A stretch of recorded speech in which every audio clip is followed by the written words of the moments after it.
नमस्कार दोस्तों, मैं हूं चांद कुबा और आज का जो हमारा लेक्चर है that is salient features of Indian constitution part 3। इसमें जो हमने सबसे पहला फीचर देखना है कि हम कहते हैं Indian constitution is a flexible constitution with few rigid provisions. अच्छा, अब सबसे पहले तो ये देखो कि फ्लेक्सिबल या रिजिड एक कॉन्स्टिट्यूशन को किस बेसिस पे कहा जा सकता है। किसी भी कॉन्स्टिट्यूशन को फ्लेक्सिबल या रिजिड कहा जाता है उसके अमेंडमेंट के प्रोसेस पे, राइट। उस कॉन्स्टिट्यूशन को कितनी आसानी से या कितनी मुश्किल से अमेंड किया जा सकता है उसके बेसिस पे उस कॉन्स्टिट्यूशन को हम क्लासिफाई करते हैं कि वो रिजिड है या फ्लेक्सिबल। देखो, flexible constitution provisions can be amended easily only by central legislature. इसमें क्या होता है, देखो हमें पता है कि हम एक फेडरेशन में रहते हैं जहाँ पर दो सरकारें होती हैं, एक सेंट्रल गवर्नमेंट होती है और एक बाकी स्टेट गवर्नमेंट्स होती हैं। अब जो फ्लेक्सिबल कॉन्स्टिट्यूशन है उसको केवल और केवल सेंट्रल गवर्नमेंट यानी कि जो हमारी पार्लियामेंट है, केवल और केवल पार्लियामेंट अपने बेसिस पे ही अमेंड कर सकती है। और उसको जो अमेंड करने का जो ज़रिया है या जो अमेंड करने का तरीका है वो भी बहुत ही आसान रहता है। जनरली सिंपल मेजोरिटी के द्वारा हम एक फ्लेक्सिबल कॉन्स्टिट्यूशन को अमेंड कर सकते हैं। आपको मैं मेजोरिटी वाला जो टॉपिक है वो अलग से एक वीडियो बनाकर उसमें बताऊंगा, राइट। बट इतना जो ध्यान रखने की बात है वो ये कि फ्लेक्सिबल कॉन्स्टिट्यूशन को बड़े आसानी से केवल और केवल सेंट्रल गवर्नमेंट या सेंट्रल लेजिस्लेचर अपने दम पर उसको अमेंड कर सकती है। जबकि एक रिजिड कॉन्स्टिट्यूशन जो होता है उसमें अमेंडमेंट का जो प्रोसेस होता है उसमें केवल और केवल सेंट्रल गवर्नमेंट ही नहीं बल्कि स्टेट गवर्नमेंट्स की भी हेल्प लेनी पड़ती है। जो रिजिड कॉन्स्टिट्यूशन का सबसे प्रोमिनेंट एग्जांपल है वो यूनाइटेड स्टेट्स का यानी कि अमेरिका का एग्जांपल है। अमेरिका के जो एग्जांपल में वहाँ के कॉन्स्टिट्यूशन को अमेंड करने के लिए सेंट्रल और स्टेट दोनों गवर्नमेंट्स को या दोनों लेजिस्लेचर्स को पार्टिसिपेट करना होता है, ठीक है। अब इंडिया का कॉन्स्टिट्यूशन है उसमें मोस्ट ऑफ द प्रोविजंस जो हैं वो सिंपल मेजोरिटी या फिर स्पेशल मेजोरिटी से अमेंड कर पाते हैं, यानी कि बहुत सारे ऐसे प्रोविजंस हैं जो कि फ्लेक्सिबल नेचर के हैं। बट कुछ जो प्रोविजंस हैं जो कि आर्टिकल 368 में ही दिए गए हैं उनको हम रिजिड प्रोविजंस कहते हैं क्योंकि उनको अमेंड करना मुश्किल है। अब वो हम यहाँ पर देख लेते हैं। जो प्रोविजंस सेंटर और स्टेट की रिलेशनशिप से डील करते हैं, यानी कि सेंट्रल गवर्नमेंट और स्टेट गवर्नमेंट के जो बीच में डिवीजन ऑफ पावर है या फिर दोनों को इफेक्ट करने वाली चीज़ें हैं, कोई भी सब्जेक्ट ऐसा होगा जो सेंटर और स्टेट दोनों गवर्नमेंट्स को अफेक्ट करता है वो रिजिड प्रोविजन बन जाता है, ठीक है। अब देखिए article 54 and 55 dealing with election of president. आपको पता है कि प्रेसिडेंट को इलेक्ट करने के लिए पार्लियामेंट के जो हमारे एमपीज होते हैं और जो हमारे जो स्टेट लेजिस्लेटिव असेंबलीज के एमएलएज होते हैं, दोनों यानी कि ये सभी मिलकर वोट करते हैं, राइट। कल को अगर वोटिंग प्रोसेस ऑफ प्रेसिडेंट को अगर चेंज करना है, यानी कि अगर हम चाहते हैं कि केवल और केवल एमपीज ही वोट करें या मान लो केवल और केवल एमएलएज ही वोट करके प्रेसिडेंट चुन दे या कोई और चेंज लेकर आना चाहते हैं अगर हम इलेक्शन प्रोसेस में, तो उस चेंज को लाने के लिए हमें कॉन्स्टिट्यूशन को अमेंड करना पड़ेगा। आर्टिकल 54 और 55 को अमेंड करना पड़ेगा और जब वो अमेंड करना होगा तो वो एक रिजिड प्रोसेस है, उसको अमेंड करना काफ़ी टफ है। वो आर्टिकल 368 में जो प्रोसीजर दिया हुआ है उसके अकॉर्डिंग अमेंड होगा। मैं आपको फिर बता दूं कि इसके लिए मैं एक अलग वीडियो बनाऊंगा जिसमें हम अलग अलग मेजॉरिटीज़ यानी कि जो अमेंडमेंट के लिए चाहिए होती हैं वो हम देखेंगे, ठीक है। Article 73 and 162 extent of union and state executive powers. देखिए, यूनियन की जो एग्जीक्यूटिव पावर है और स्टेट की जो एग्जीक्यूटिव पावर है ये दोनों दी गई हैं कॉन्स्टिट्यूशन में, राइट। अब इन दोनों की अगर एग्जीक्यूटिव पावर्स की जो लिमिट्स हैं अगर उसको चेंज करना है तो वो भी चेंज करना एक रिजिड प्रोविजन में आ जाता है, यानी कि उसको भी चेंज करने के लिए हमें आर्टिकल 368 में दिया गया जो प्रोसीजर है उसको फॉलो करना पड़ेगा। इसी के साथ साथ है provisions related to union and state judiciary and the high courts of UTs, यानी कि हाई कोर्ट से रिलेटेड अगर कोई भी प्रोविजन है तो उसे हमने 368 के अंडर दिए गए प्रोसेस से अमेंड करना है, जो कि एक रिजिड प्रोसेस है, बहुत ही टफ प्रोसेस है, डिफ़िकल्ट प्रोसेस है। इसके अलावा आ जाता है representation of states in parliament. आप पहले तो ये देख लें कि representation of state in parliament होती कहाँ है। हमें पता है कि पार्लियामेंट में दो हाउसेज होते हैं, एक राज्यसभा होती है और एक होती है जी लोकसभा। जो राज्यसभा है एज द नेम सजेस्ट हर एक स्टेट की रिप्रेजेंटेशन राज्यसभा में ही होती है। जो एमएलएज होते हैं स्टेट के, देखिए जो लोकसभा में हम एमपीज चुन के भेजते हैं वो आम जनता द्वारा चुनकर भेजे जाते हैं। ठीक है, आम जनता एमपी चुनती है और उनको भेजती है कहाँ पर, लोकसभा में। लेकिन जो राज्यसभा में एमपी जाते हैं उनको कौन चुनता है, उनको चुना जाता है एमएलएज द्वारा, यानी कि स्टेट के एमएलएज द्वारा। मान लीजिए आप हरियाणा की बात करें, हरियाणा में से 5 एमपी राज्यसभा में जाते हैं और उन 5 एमपीज को कौन चुनता है, उन 5 एमपीज को हरियाणा के जो एमएलएज हैं वो चुनकर भेजते हैं। अब बात आती है कि representation of states in parliament, यानी कि राज्यसभा में जो स्टेट को रिप्रेजेंट करते हुए एमपी हैं, अगर उनके नंबरों में बदलाव लाना है तो उसको भी अमेंड करना इतना आसान नहीं है। 368 में दिया गया प्रोसीजर लगेगा और ये एक रिजिड प्रोविजन है। इसके बाद आ जाता है जी chapter 1 of part 11 centre state relationship. ये एक बहुत ही डिटेल्ड पोर्शन है जिसको हम अलग से एक वीडियो में डिस्कस करेंगे। बस यहाँ पर ये समझ लें कि जो सेंटर स्टेट रिलेशन से रिलेटेड लॉज होते हैं वो सब इसमें आ जाते हैं कि कैसे बनेंगे, राइट, और सेंटर कब स्टेट के दिए गए मैटर्स पे अपने कानून बना सकता है, एटसेट्रा एटसेट्रा। और अगर उस लिस्ट में या उन लॉज में कुछ बदलाव लेकर आना है तो वो भी एक रिजिड प्रोविजन है।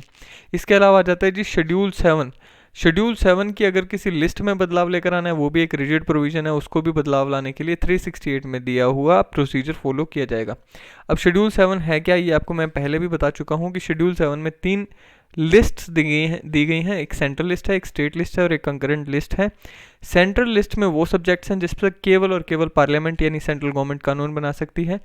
स्टेट लिस्ट में वो सब्जेक्ट हैं जिन पे केवल और केवल स्टेट गवर्नमेंट्स कानून बना सकती हैं, और कंकरेंट लिस्ट में वो सब्जेक्ट्स आ जाते हैं जिस पे सेंट्रल और स्टेट दोनों गवर्नमेंट्स कानून बना सकती हैं। ठीक है, अब कोई सब्जेक्ट मान लो सेंट्रल लिस्ट में है और उसे हटाकर स्टेट लिस्ट में भेजना है, या स्टेट लिस्ट का कोई सब्जेक्ट है जिसको उठाकर हमने सेंट्रल लिस्ट में भेजना है, या कंकरेंट लिस्ट के किसी सब्जेक्ट को उठा के यहाँ में से किसी एक लिस्ट में ट्रांसफ़र करना है, तो ऐसा करने के लिए शेड्यूल 7 में अमेंडमेंट लाना पड़ेगा और वो एक रिजिड प्रोसेस के द्वारा अमेंडमेंट आएगी जो कि आर्टिकल 368 में प्रोसेस दिया गया है। और लास्ट में जो आर्टिकल 368 इटसेल्फ जो है उसमें अगर अमेंडमेंट लाना है तो वो भी एक रिजिड प्रोविजन है। अब 368 में है क्या, अभी अभी मैंने आपको बताया कि 368 में अमेंडमेंट टू द कॉन्स्टिट्यूशन, यानी कि जो कॉन्स्टिट्यूशन के ऊपर हमने ये बातें करी हैं, जितनी भी ये ऊपर वाली जो प्रोविजंस हमने पढ़ी हैं, अगर इनमें से किसी में भी अमेंडमेंट लानी हो तो उस अमेंडमेंट को कैसे लाया जाएगा उसका प्रोसीजर लिखा हुआ है। अब मान लो उस प्रोसीजर को ही अमेंड करना हो तो उसके लिए भी जो है हमें 368 में ही प्रोसेस दिया गया है, राइट। नेक्स्ट जो हमारा कॉन्स्टिट्यूशन का फीचर है that is federal system with strong unitary feature. मैंने अभी आपको बताया कि फेडरल सिस्टम होता क्या है, कि फेडरल सिस्टम एक ऐसा सिस्टम है जिसमें 2 सरकारें मिलकर देश को चलाती हैं। ये मोटा मोटी मैं बता रहा हूँ, आगे इसके फेडरलिज्म के हम डिटेल्स भी पढ़ेंगे। मैंने कहा कि फेडरलिस्ट सिस्टम एक ऐसा सिस्टम है जिसमें सेंट्रल गवर्नमेंट और स्टेट गवर्नमेंट्स मिलकर देश को चलाती हैं, राइट। अब हम कहते हैं कि इंडिया एक फेडरल सिस्टम है बट स्ट्रॉन्ग यूनिटरी फीचर के साथ है। अब ये कैसे है? Based on the division between the center and states, political system can be classified as unitary and federal. Unitary system होते कौन से हैं? पहले फेडरल सिस्टम तो हमने देख लिया, फेडरल सिस्टम तो हमने देखा, मोटा मोटी एक आइडिया लगाया। यूनिटरी सिस्टम होते कौन से हैं? यूनिटरी सिस्टम वो होते हैं जहां पर केवल और केवल सेंट्रल गवर्नमेंट ही पूरे देश को चलाती है और स्टेट गवर्नमेंट्स पहली बात तो होती ही नहीं, अगर होती भी हैं तो उनके पास कोई खास पावर नहीं होती। ठीक है, तो यूनिटरी के जो एग्जांपल्स हैं वो है यूके, चाइना, फ्रांस, और जो फेडरल है वो कनाडा, यूएस और Switzerland. In case of India की जो ड्राफ्टिंग कमेटी थी जिसके चेयरमैन थे डॉक्टर बी आर अम्बेडकर, उन्होंने कहा था कि India is a federal system, यानी कि इंडिया जो है वो कंप्लीट फेडरल सिस्टम है। Professor K C. वीरे ने हमारे कॉन्स्टिट्यूशन को पढ़ा और उन्होंने कमेंट किया कि India is a quasi federal system या सेमी फेडरल सिस्टम, और ट्रू सेंस में इंडिया एक फेडरल सिस्टम नहीं है। अब ट्रू सेंस में जो फेडरल सिस्टम माना जाता है वो यूएस को माना जाता है। ठीक है, तो के.सी. वीरे ने यानी कि इंडिया के कॉन्स्टिट्यूशन को उन्होंने यूएस के कॉन्स्टिट्यूशन से कंपेयर करके ये स्टेटमेंट दी। प्रोफेसर अलेक्जेंड्रोविच हैं, उन्होंने कहा कि भाई किसी के भी कॉन्स्टिट्यूशन से इंडिया के कॉन्स्टिट्यूशन को कंपेयर करने की ज़रूरत नहीं है। इंडिया का कॉन्स्टिट्यूशन ये जो है अपने आप में ही एक अलग कॉन्स्टिट्यूशन है, सुई जनरस कॉन्स्टिट्यूशन है। अब ये डिबेट आती है, ये मैंने यहाँ पर 3 जो व्यू पॉइंट्स दिए हैं यहाँ पर, ये क्यों दिए हैं, क्या कारण है इसको देने का। इसका कारण ये है कि मेंस के एग्ज़ाम में एक डिबेट उठती है कि क्या इंडिया का कॉन्स्टिट्यूशन एक ट्रू फेडरल कॉन्स्टिट्यूशन है। कमेंट करें।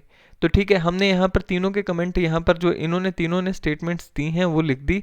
उसके बाद हम इसको समझते हैं। सबसे पहली बात तो essential features of true federation होते क्या क्या हैं फीचर्स। यूएस के कॉन्स्टिट्यूशन को फेडरल क्यों कहा जाता है, एक ट्रू फेडरेशन में क्या क्या फीचर्स का होना ज़रूरी है वो हम देख लेते हैं। सबसे पहला फीचर है कि एक ट्रू फेडरेशन में रिटन कॉन्स्टिट्यूशन होना ज़रूरी है। रिटन कॉन्स्टिट्यूशन क्या होता है ये मैं वैसे डिस्कस कर चुका हूँ, बट फिर भी मैं आपको बता दूं कि एक किताब की शक्ल में कंपाइल्ड किया गया कॉन्स्टिट्यूशन होता है जिसको हम रिटन कॉन्स्टिट्यूशन कहते हैं। दूसरी बात होती है जी सुप्रीमेंसी ऑफ कॉन्स्टिट्यूशन, यानी कि जो संविधान लिख दिया वो सबसे ऊपर है और उससे ऊपर कोई भी कानून नहीं बनाया जा सकता। देश में जितने भी कानून बनेंगे या देश में जितने भी काम होंगे वो संविधान में दिए गए रूल्स के अकॉर्डिंग, प्रिंसिपल्स के अकॉर्डिंग ही होंगे, संविधान के दायरे से बाहर जाकर नहीं हो सकते। तीसरी बात यहाँ पर जो देखने की है दैट इज रिजिड कॉन्स्टिट्यूशन, यानी कि फेडरेशन में एक रिजिड कॉन्स्टिट्यूशन होता है जिसको बदलना आसान नहीं होता। ठीक है। चौथी बात है division of power. Division of power किसके बीच में, सेंट्रल और स्टेट गवर्नमेंट्स के बीच में। मैंने आपको बताया कि 2 गवर्नमेंट्स होती हैं फेडरेशन में, एक सेंट्रल गवर्नमेंट और एक स्टेट गवर्नमेंट, और इन दोनों के बीच में पावर्स का बटा होना ज़रूरी है। अगर आप यहाँ पर देखें, चाइना में भी स्टेट्स हैं, स्टेट गवर्नमेंट्स हैं, लेकिन वहाँ पर पावर की डिवीज़न नहीं है, इसलिए वो यूनिटरी गवर्नमेंट बन जाती है। By cameral legislature. By cameral legislature का मतलब ये है कि जो हमारी सेंट्रल लेजिस्लेचर होती है इंडिया के केस में, जो कि है पार्लियामेंट, वहाँ पर 2 हाउसेस का होना ज़रूरी है। इंडिया के केस में एक राज्यसभा है और एक लोकसभा है। यूएस के केस में अगर हम देखें तो इस यूएस में एक कांग्रेस है और दूसरी है सीनेट। जैसे इंडिया में राज्यसभा है वैसे यूएस में सीनेट है, और जैसे इंडिया में लोकसभा है वैसे यूएस में कांग्रेस है। अब समझने वाली बात यह है कि जो बाइकैमरल लेजिस्लेचर होती है इसमें जो राज्यसभा है ये स्टेट्स के इंटरेस्ट को डायरेक्टली रिप्रेजेंट करती है, और ये एक ट्रू फेडरेशन का फीचर है। 6वां जो फीचर है इसमें इंडिपेंडेंट जुडिशरी। हमने पहले भी बात करी थी कि कोई भी डेमोक्रेटिक कंट्री है मोस्टली उनमें जुडिशरी जो होती है वो इंडिपेंडेंट होती है, और लेजिस्लेचर और एग्जीक्यूटिव में हो सकता है कि कोई रिलेशनशिप हो या ना भी हो, जैसे कि यूएस के केस में नहीं है, लेकिन इंडिया के केस में लेजिस्लेचर से एग्जीक्यूटिव निकल कर आती है, बट स्टिल जुडिशरी जो है वो इंडिपेंडेंट है। सो ये 6 के 6 फीचर अगर हम देखें इंडिया में तो क्या वो लागू होते हैं। देखिए, इंडिया में रिटन कॉन्स्टिट्यूशन भी है, सुप्रीमेसी ऑफ कॉन्स्टिट्यूशन भी है, रिजिड कॉन्स्टिट्यूशन भी। हमने देखा कि इंडिया के जो मेन फीचर्स हैं वो रिजिड फीचर्स हैं, अभी हमने बात करी। डिवीजन ऑफ पावर भी है इंडिया में, और बाइकैमरल लेजिस्लेचर भी है, और जुडिशरी भी इंडिपेंडेंट है। बट इन फीचर्स के अलावा देखिए, India fulfil all the above mentioned features, but India has got some distinctive features also. और वो कौन से हैं। सिंगल सिटीजनशिप है इंडिया में, ठीक है, जो कि यूएस के केस में नहीं है। यूएस के केस में हम यूएस के भी सिटीज़न होते हैं और जिस स्टेट में रहते हैं उसके भी सिटीज़न होते हैं, यानी कि स्टेट की सिटीजनशिप भी होती है। बट इंडिया के केस में सिर्फ और सिर्फ सिंगल सिटीजनशिप है, यानी कि हम इंडियन हैं, कोई भी स्टेट के सिटीज़न नहीं है, बेशक किसी भी स्टेट में रहते हों। दूसरी बात ये कि पार्लियामेंट जो इंडिया की है it can alter the area and boundary of state, यानी कि स्टेट की अपनी कोई इंटेग्रिटी नहीं है, अपनी कोई संप्रभुता नहीं है। पार्लियामेंट के पास इतनी अनलिमिटेड पावर है कि अगर वो चाहे तो स्टेट्स की जो बाउंड्रीज हैं वो भी ऑल्टर कर सकती है। ठीक है, आज मान लो ये स्टेट्स हैं, कल को हो सकता है पार्लियामेंट इस स्टेट का एरिया बढ़ाकर इसको बड़ा बना दे और इस स्टेट को छोटा कर दे, राइट। सो स्टेट्स के पास अपनी कोई संप्रभुता या अपनी सॉवरेनिटी या अपनी इंटेग्रिटी नहीं है, वो किसके हाथ में है, वो पार्लियामेंट के हाथ में है। इसके अलावा क्या बात है कि during national emergency distribution of power between centre and state is suspended. अभी मैंने आपको बताया कि शेड्यूल 7 में 3 लिस्ट हैं, सेंट्रल, स्टेट और कंकरेंट। अब जब इमरजेंसी लग जाती है तो जो स्टेट लिस्ट के सब्जेक्ट हैं उसके ऊपर कानून बनाने की पावर भी सेंट्रल गवर्नमेंट के पास चली जाती है। जो कि फेडरेशन के प्रिंसिपल के अगेंस्ट है, राइट। सो इन्हीं फीचर्स की वजह से इंडिया का जो कॉन्स्टिट्यूशन है उसको ट्रू फेडरेशन नहीं कहा जाता है। तो अगर हमने इसको आंसर करना है कि क्या इंडिया का जो सिस्टम है क्या वो ट्रू फेडरेशन है, तो नहीं, इंडिया का जो फेडरेशन सिस्टम है वो ट्रू फेडरेशन नहीं है अगर हम उसको यूएस से कंपेयर करते हैं। बट अगर हमने इसको सम अप करना है तो वो कैसे सम अप करेंगे, हम कहेंगे कि we may agree with professor Alexandrowicz who held that India's constitution is sui generis, that is, it is a federation of its own type, it is a federation with strong unitary features. I hope कि आपको ये video अच्छा लगेगा। अगर ये अच्छा लगे तो इसे लाइक करें, चैनल को सब्सक्राइब करें। Thank you very much.